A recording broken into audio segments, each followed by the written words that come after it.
The lake used to be the best part of my mornings.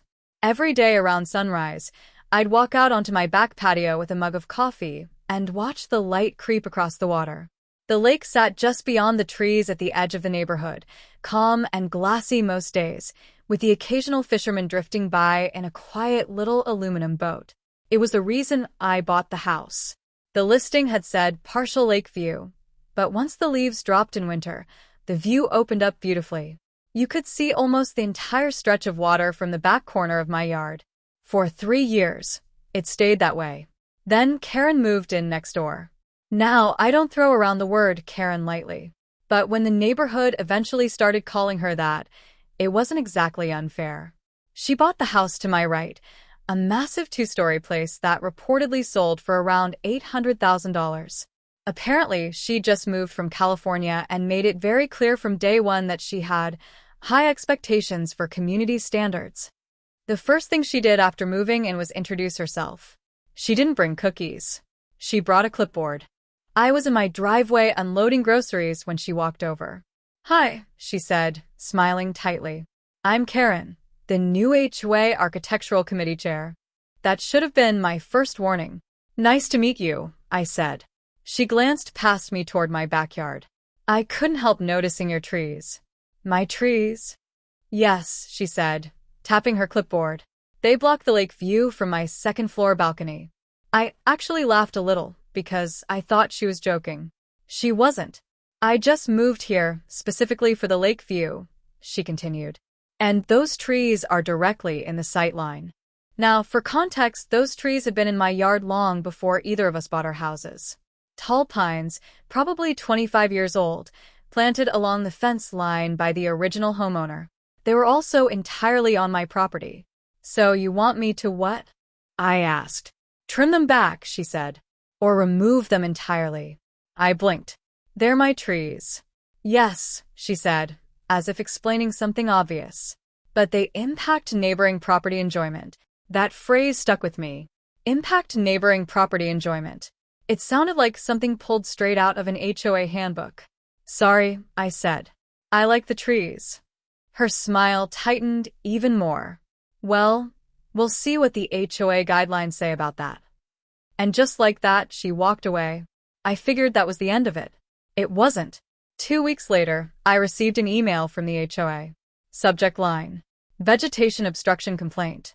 According to the message, a resident had reported that my trees were blocking scenic community sightlines, which apparently meant the HOA wanted me to trim or remove them. Now here's the funny thing. I actually read the HOA bylaws when I bought my house, and there was nothing in there about forcing homeowners to cut down trees for someone else's view. Still, I responded politely. I explained that the trees were healthy, entirely on my property, and not violating any height restrictions. I assumed that would settle it. Instead, Karen escalated. First came another email, then a formal review request, then a letter suggesting that failure to cooperate with view preservation efforts could result in fines. Fines. Because my trees blocked the lake view from Karen's balcony. I stared at the letter for a long time that night. Then I walked outside to my backyard. The trees rustled quietly in the evening wind. And just beyond them, you could still see the lake reflecting the sunset. That's when I noticed something interesting. From the far corner of my yard, if you looked up slightly, you could see straight into Karen's balcony. Her massive glass railing faced directly toward the lake. Unobstructed, completely clear, and probably the exact view she paid $800,000 for, which meant something very important. Karen didn't just want a good view. She wanted the best view, even if that meant changing someone else's property to get it. I stood there for a few minutes, thinking about the letter in my hand, thinking about the fines she threatened, thinking about the way she said, neighboring property enjoyment. And slowly, an idea started forming. Because if Karen believed the HOA had the power to regulate my trees for the sake of someone's view, then she probably hadn't thought about the one thing the bylaws did allow: structures. Specifically, tall ones. And if Karen insisted on turning my backyard into an HOA battlefield, well, I suddenly felt very motivated to build something she definitely wasn't going to enjoy looking at. The next HOA email arrived 3 days later. This one wasn't polite. Subject line: Final notice, vegetation compliance review. Apparently Karen had pushed the issue all the way to the HOA Architectural Committee, which, conveniently, she also happened to chair. The message claimed my trees were interfering with scenic lake visibility for neighboring lots and requested I submit a trimming plan within 10 days. A trimming plan for trees that were completely on my property. I read the email twice, then opened the HOA bylaws again. Most people never actually read those things. They're usually 60 pages of legal language about mailbox colors and lawn height. But buried inside them is always a section about structures. Fences, decks, pergolas, observation platforms, anything that rises above ground level. The HOA required a permit for most permanent structures, but here was the key detail. Backyard recreational towers under 40 feet were allowed with committee approval. 40 feet. That number stuck in my head, because Karen's second-floor balcony sat around 22 feet above ground. I pulled up the property survey map I received when I bought the house. My backyard extended nearly 70 feet before reaching the tree line. Plenty of space, plenty of distance from the fence, plenty of room to build something that technically complied with every single HOA rule. I leaned back in my chair and smiled, because if Karen thought my trees blocked her view, she definitely wasn't going to like what a 40-foot structure looked like from that balcony. But first, I needed to do this properly. The key to winning HOA battles isn't anger. It's paperwork.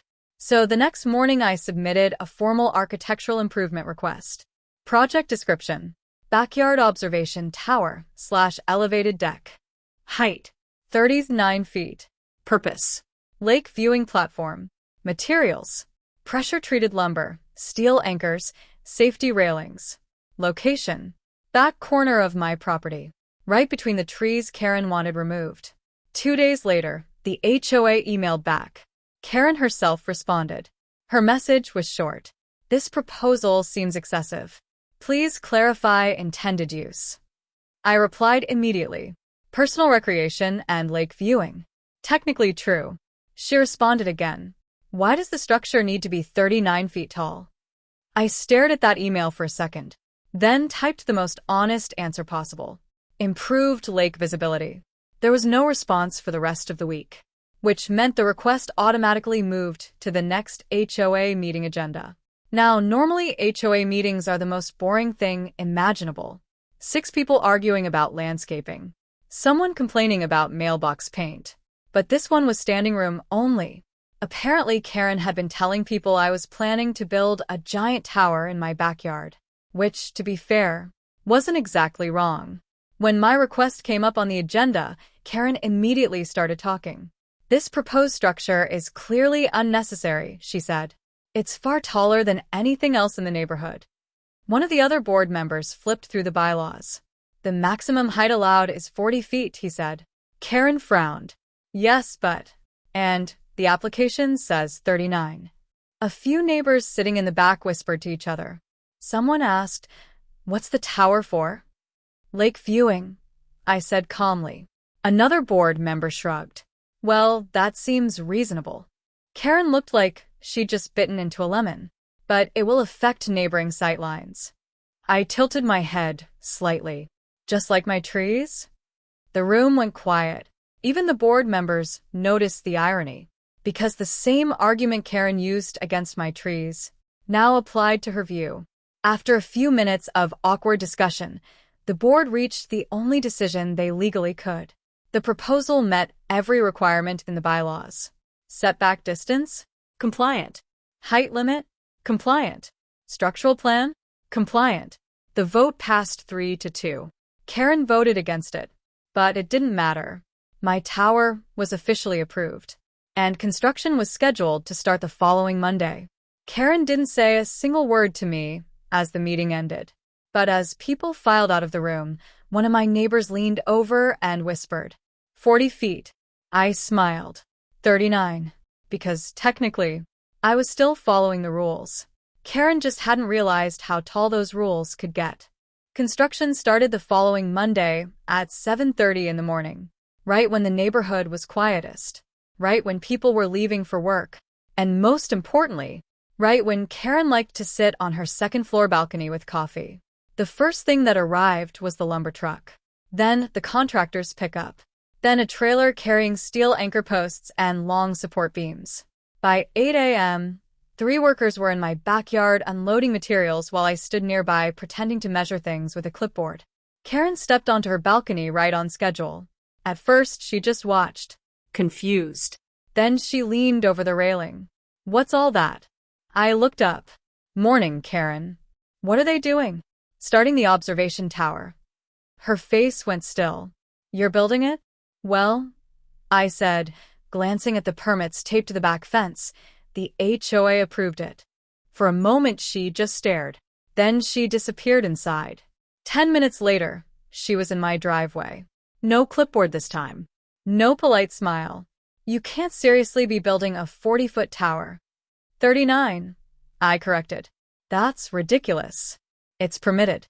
"It's unnecessary." I gestured toward the lake. "I like the view." She crossed her arms. "This is retaliation." "No," I said calmly. "It's recreation." She opened her mouth like she was about to say something else, then stopped. Because right at that moment the contractor started drilling the first anchor holes. The sound echoed across the backyard. Karen watched for another minute, clearly hoping someone would stop them. No one did. Eventually she turned and walked back to her house. But that wasn't the end of it. Over the next 2 weeks, the tower slowly rose above the tree line. First came the support posts. Thick beams anchored deep into concrete. Then the cross bracing. Then the ladder frame. By the end of week 1, the structure was already taller than my roof. By the middle of week 2, it had passed the height of Karen's balcony. That's when things got interesting. Because from that point on, Karen could see the tower every time she stepped outside. And every single day, it got taller. Neighbors started walking by just to look. Some people thought it was hilarious. Others were genuinely curious. One guy down the street asked if I was building a cell tower. "Observation deck," I told him. He laughed. "Observation of what?" I pointed toward the lake. But the real reaction came the day the top platform went in. 39 feet above the ground. A wide wooden deck with metal railings and a small shaded canopy. From up there, the view was incredible. You could see the entire lake, the boats, the far shoreline, even the hills beyond the neighborhood. And unfortunately for Karen, you could also see directly into her balcony. Not that I spent much time looking that direction, but the sight line was impossible to miss. That evening, as the contractors finished the final railing bolts, Karen came outside again. This time she didn't walk over. She just stood in her yard staring up at the tower. From where she was standing, the structure rose like a giant wooden lighthouse behind my house. And from her balcony, it sat perfectly in the center of her lake view. A 39-foot reminder of the HOA meeting she'd lost. I climbed the ladder for the first time just before sunset. The wood was still fresh, the metal rails cool from the evening air. When I reached the top, the lake stretched out in front of me like a painting. Best view in the neighborhood. Easily. Karen stepped onto her balcony at that exact moment. She looked up, saw me standing there, then slowly turned toward the lake. Except now, she couldn't see most of it, because right in the middle of her $800,000 view was my tower. I raised my coffee mug slightly in her direction. She went back inside, without waving. And that's when I realized something. Karen had spent weeks trying to control what I did with my trees. But she'd never once considered the one thing the HOA bylaws actually protected: structures built within the rules. And now, she was going to be looking at one for a very long time. Karen didn't accept defeat quietly. The very next morning, I woke up to another HOA email. Subject line: Emergency Architectural Review, Tower Structure. Apparently Karen had called for a special board meeting to reconsider the impact of recently approved construction. Which was HOA language for she's trying to undo the vote she already lost. The meeting was scheduled for that evening. And judging by the number of neighbors who showed up, word about the tower had spread across the entire subdivision. When I walked into the clubhouse, people were already whispering, "Did you see it? 39 feet. It's actually kind of impressive. Karen sat at the front table looking like she hadn't slept. As soon as the meeting started, she launched straight into it. This structure has significantly altered the aesthetic harmony of the neighborhood, she said. One of the board members flipped through the documents. It was approved. Yes, Karen snapped, but the full visual impact wasn't properly considered. A guy in the back of the room raised his hand. Isn't that the same argument you made about his trees? The room went quiet. Karen ignored him. This tower blocks multiple sight lines and disrupts property enjoyment for nearby residents. I leaned forward slightly. That sounds familiar. She shot me a glare. This is clearly retaliation for a vegetation dispute. No, I said calmly. It's a lake observation deck. Another board member chimed in. The bylaws allow recreational towers up to 40 feet. Karen turned toward him. That clause was intended for small lookout decks, not this. He shrugged. The application said 39 feet. Someone near the back laughed quietly. Then Karen tried a different angle. We should consider requiring the structure to be shortened. Now that got everyone's attention. One of the older board members spoke up. You mean retroactively change the rules? It's necessary to preserve community aesthetics. He shook his head immediately. That would expose the HOA to legal problems. Another board member nodded. He followed the bylaws. Karen's frustration was obvious now. This tower destroys the lake view from my property. The same guy in the back raised his hand again. Didn't you try to make him cut down his trees for your view? A few people actually chuckled. Karen's face turned red. That was different. Why? Because that was the question everyone in the room had started asking themselves. Why should one homeowner control another person's property just to improve their view? After 15 minutes of discussion, the board reached the only conclusion that made sense. The structure had been properly approved. The permits were valid. Construction was complete. And there was no legal way to force its removal. Karen sat there silently as the vote was recorded. The tower stayed. Meeting adjourned. But the real fallout came afterward. Because once the tower existed, people started noticing something. From the top platform, the lake view really was incredible. A couple of neighbors asked if they could climb up sometime. One family down the street joked about bringing binoculars. Even one of the board members admitted it was probably the best vantage point in the entire neighborhood. Karen, however, stopped using her balcony almost entirely. You could tell why. Because no matter where she stood up there, the tower was impossible to ignore. It sat right in the center of her lake view like a giant wooden exclamation point. The irony was perfect. If she had simply ignored my trees, nothing would have changed. She would still have her balcony view. But because she tried to control someone else's property, she ended up creating something much bigger and much taller than the trees ever were. But the final twist didn't happen until about a month later. Because that's when the real estate listing for Karen's house quietly appeared online. And the description included a line that made me laugh out loud. Lake view partially obstructed by neighboring structure. Technically accurate. Just not the part she originally had a problem with. Karen's house sat on the market for almost 2 months. That alone told you something. Homes in our neighborhood usually sold fast, especially the ones with lake views. The listings rarely lasted longer than a few weeks before someone from the city snapped them up. But Karen's place? Different story. The first open house had decent traffic. A few couples walked through, chatted with the agent, and stepped out onto the famous second-floor balcony. And every single one of them noticed the same thing. Because no matter where you stood out there, right in the center of the horizon, was my 39-foot observation tower. You couldn't miss it. It rose above the trees like a wooden lighthouse planted squarely between Karen's balcony and the lake. And the worst part for her? From the top platform, I actually had the better view. The entire lake stretched out in front of me with nothing blocking it at all. Meanwhile, Karen's balcony view now included a permanent reminder of the HOA meeting she lost. The listing price dropped once, then again. Eventually, the real estate photos changed too. At first, the photographer had tried to crop the tower out of the frame. But there's only so much cropping you can do when something is nearly 40 feet tall. Eventually, they stopped trying. One evening about 6 weeks later, Karen knocked on my door. That alone was surprising. She hadn't spoken to me since the day construction finished. When I opened the door, she looked different. Less confident. More tired. "Can we talk?" she asked. Sure. We stepped out onto the driveway. She glanced toward the backyard where the tower rose above the fence line. Then she sighed. "I'm selling the house."